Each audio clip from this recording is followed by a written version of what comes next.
Bagaimana cara kita mensyukuri segala keadaan yang Tuhan beri di hidup kita? Mari ukur dengan pertanyaan ini. Dalam syukur kita, siapa yang kita puji? Sekali lagi, dalam syukur kita, siapa yang kita puji? Adakah Allah dimuliakan, Tuhan ditinggikan, Dia disembah dan diagungkan? Dia yang menjadi fokus hidup? Ataukah diri kita, kepentingan kita, kebutuhan kita? Siapa yang kita puji dalam syukur kita?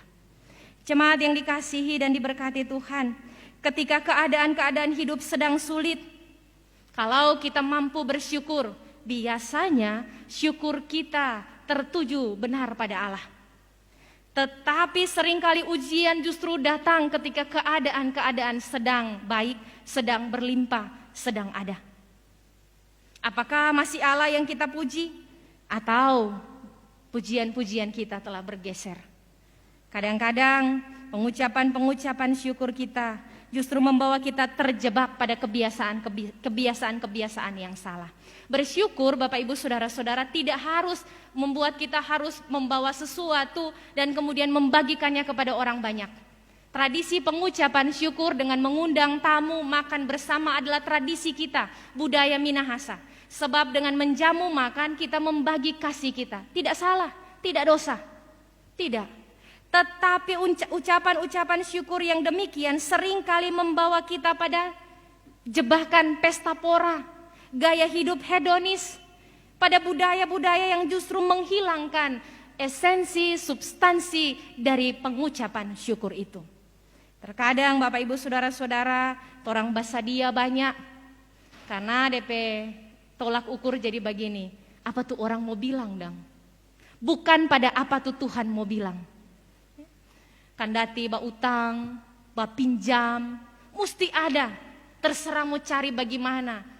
Mau cari dengan cara yang gampang atau mungkin yang setengah mati sampai orang bilang semua tikang kepala. Pokoknya mesti ada. Karena nanti kalau tamu-tamu datang, saudara-saudara datang dari jauh, apa orang mau bilang dang pat orang? Jemaat yang dikasihi dan diberkati Tuhan, seringkali demi menjaga apa orang mau bilang pat orang, orang kehilangan fokus untuk melihat apa yang Tuhan katakan pada kita. Seringkali demi menjaga penilaian orang terhadap hidup kita, kita kehilangan fokus untuk melihat penilaian Tuhan bagi diri kita, bagi hidup kita. Pengucapan-pengucapan syukur seringkali membawa kita terjebak pada gengsi dan pamer. Karena kita suka dipuji orang. Sehingga seringkali pemberian-pemberian kita, apakah itu di lingkungan keluarga, pemberian-pemberian kita di lingkungan hidup bermasyarakat, termasuk dalam pelayanan gereja, seringkali pengucapan-pengucapan syukur kita menjebak dan menjatuhkan. Ketika apa yang kita beri, kita suka orang puji bale. Kau tong sok kasih ke orang nak puji, dah sudah jomo kasih berikut. Dong nggak taruh kira aku teh. Karena kita suka dipuji.